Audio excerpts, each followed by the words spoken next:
昨3月14日就是台湾诗人节，发起台语基金会甲台文笔会有共同来举办写诗比赛，昨进行颁奖。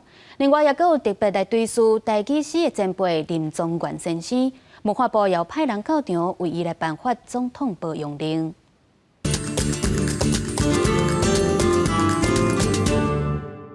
一句一句念出家己创作的诗，作者要呈现台湾变装风俗的台湾价值。发起台语基金会甲台文笔会等单位共同办台湾诗人节的写诗比赛，这是要纪念检察官王玉林，伊是228事件牺牲性命的台语诗人，因此用伊受难的这天定做诗人节。办到今第3届，这回有正百的参赛者，录取9个人，其中有国中高中生，展现少年世代对台语文的创作热情。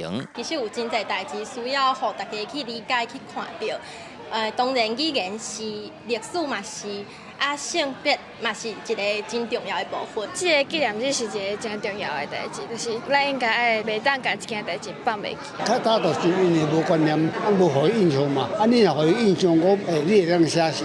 我都希望讲，咱建立一个台湾一个真欢喜的一个，互咱台湾人、少年人的空间。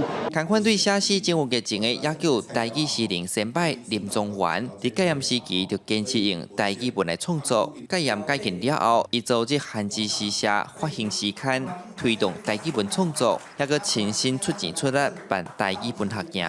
文化部嘛特别到场颁发总统保养令，感谢伊一世人对台语文学的贡献。老爸有捌讲过，伊就讲物件若无用就会歹去。 伊就坚持一定讲台语就对，阮有哪去互伊感染着？为少年甲老拢是坚持，我相信这对咱的少年人嘛真好一个启发，就是讲咱有当时啊对着家己的理想爱坚持，坚持到底的时阵，一定会豆豆啊受到人的肯定。主办单位讲，过去台语拢用讲的较济，因希望透过台语诗的书写参分享，互大家通看到台湾本学的台湾面貌，嘛认捌台语文创作的价值甲可能性。记者李上台南采访报道。